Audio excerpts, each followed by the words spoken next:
अस्सलाम वालेकुम वरहमतुल्लाहि वबरकातुहू my dear students, welcome back. जैसा कि मैं आपको पता है, मैं पढ़ा रहा हूँ आपको ये जो ग्रामेटिकल वर्क है on page number 8 in your text. Question मैं रिपीट करूंगा कि ये लिखता है, you have read in the previous class about the tenses, recapitulate the same and fill in the blanks with appropriate tense forms of the verbs and models wherever necessary। तो कल मैंने आपको इसके बारे में बताया कि किस तरीके से कहाँ पे हम प्रेजेंट सिंपल लगाते हैं या प्रेजेंट इंडेफिनिट लगाते हैं। तो मैं इसको रिपीट करूंगा। मैंने कहा था कि प्रेजेंट इंडेफिनिट या सिंपल हम उस समय लगाते हैं जब कोई यूनिवर्सल फैक्ट हो या हैबिचुअल फैक्ट है, वहां पे हम लगाते हैं, या कोई मैक्सिमम प्रोवर्ब है, वहां पे हम प्रेजेंट इंडेफिनिट लगाते हैं। उसके बाद मैंने कहा था प्रेजेंट कंटिन्यूस हम लगाते हैं उस एक्शन के लिए जो उस समय हो रही होती है, यानी जो इन कंटिन्यूटी होती है वहां पे।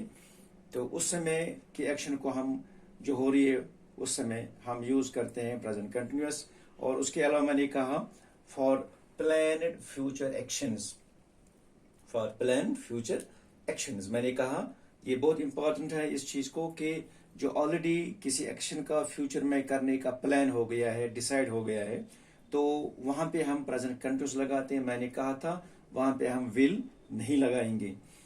ये चीज आपको ध्यान में रखें, लेकिन कंफ्यूजन अगर आपको हो जाएगा तो इसलिए मैंने यहाँ पे विल को थोड़ा इलाबोरेट किया है कि विल कहाँ पे हम लगाएंगे। तो माय डियर स्टूडेंट, चूंकि विल बजात खुद फ्यूचर इंडिकेट करता है, future tense will, I will go there, ठीक। अगर मैं कहूंगा, अगर प्रेजेंट कंटिन्यूस मैंने कहा I am going there, I am going there, ये सेंटेंस इनकरेक्ट है। अब आप बोलेंगे सर आपने कहा था कि फ्यूचर के लिए हम यूज कर सकते हैं प्रेजेंट कंटिन्यूस, लेकिन ये चीज ये है इसको आप नहीं बोलेंगे। मैंने कहा कि प्लान्ड एक्शन कब करेंगे, कहाँ करेंगे, किस समय करेंगे, ये जब होगी या कहाँ जाना है, तो ये already if it is decided we use present continuous, but if it is not already decided, if the future action is not decided when it will take place, so with there we will not use present continuous, we have to use their will। so यहाँ पे मैंने इसको थोड़ा differentiate किया है present continuous को will say. मैंने लिखा यहाँ पे, आप देखेंगे प्रेजेंट कंटिन्यूस को मैंने कहा कि ये we use for planned future actions, right. यहां पे विल हम यूज करते हैं अनप्लान्ड एक्शंस, यानी अगर फ्यूचर के लिए हमने कोई प्रोग्राम बनाया है लेकिन ये अनप्लान्ड है, अभी हमें डाउट है, अभी हमें पता नहीं कि कब, कैसे, कहां करेंगे, किस समय करेंगे, लेकिन फ्यूचर की बात हम कर रहे हैं, उसे हम कहते हैं अनप्लान्ड थिंग। तो वहां पे हमें प्रेजेंट कंटिन्यूस यूज नहीं करते, वहां पे हम विल यूज करते हैं। एक बात। दूसरी बात, अगर फॉर्मल सिचुएशन हो, फॉर्मल मैंने कहा जब हम फॉर्मल लेटर्स लिखते हैं, फॉर्मल एप्लीकेशन लिखते हैं, वहां पे हम फॉर्मल, हमें पता है फॉर्मल इनफॉर्मल। फॉर्मल मीन्स जब हम कम्युनिकेट करते हैं फॉर्मली किसी ऑफिस के साथ, ऑफिस रिलेटेड के साथ जो मैटर्स होते हैं, उसको हम फॉर्मल कम्युनिकेशन कहते हैं। अगर फॉर्मल वही फॉर्मल सिचुएशन है और उसमें फ्यूचर एक्शन होती है, होने वाली है, और वहां पे हम विल यूज करते हैं, ठीक।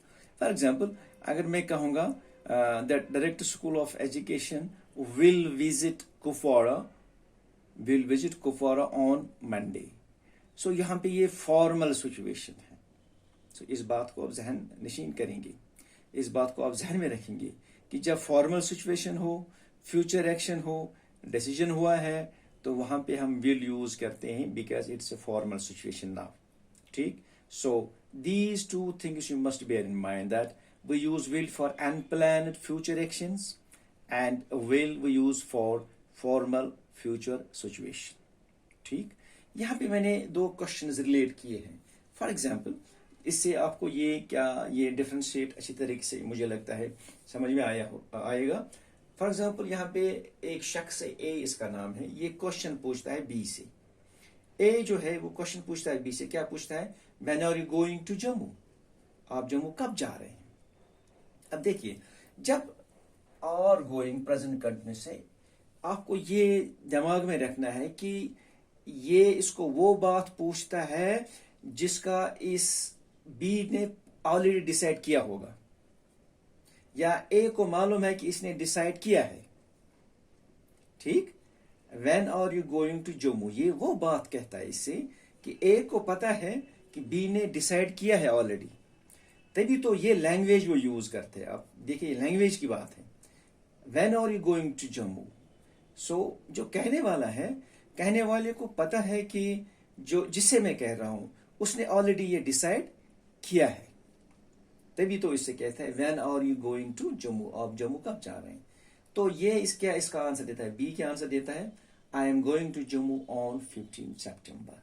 अब देखिए 15 सितंबर अभी नहीं आया है, फ्यूचर है ये, लेकिन इसने प्रेजेंट कंटिन्यूअस यूज किया है। मींस जो बी है इसने ऑलरेडी डिसाइड किया है कि 15 सितंबर को मैं जम्मू जाऊंगा। ठीक, so if this here it is the planned future action, so this person has used am going to, right?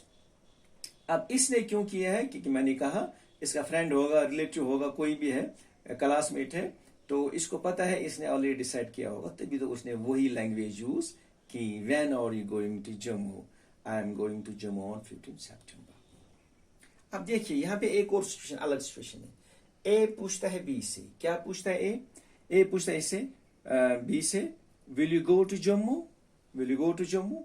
इसका क्या मतलब है, इसका ये मतलब है ए को पता नहीं है कि जम्मू जाएगा कि नहीं। यहाँ पे तो पता था उसको, इसको जाना है, और यहाँ पे उसको पता था कि इसने ऑलरेडी डिसाइड किया है कब जाना है, लेकिन ये इसको एलिमेंट नहीं कि किस तारीख को जाना था, इस तभी तो पूछता है। अब यहाँ पे सिचुएशन दूसरी है, will you go to Jammu. अब मैंने कहा अनप्लान्ड है, इसको पता नहीं है, यहाँ पे डाउट है, प्रोबेबली है, तो will you go to Jammu. अब इसको पता नहीं है कि इसको जम्मू जाना है, तभी यूज करता है will you go to Jammu, आप जम्मू जाओगे। और बी इसको जवाब देता है yes I will go to Jammu, हाँ मैं जम्मू जाऊंगा।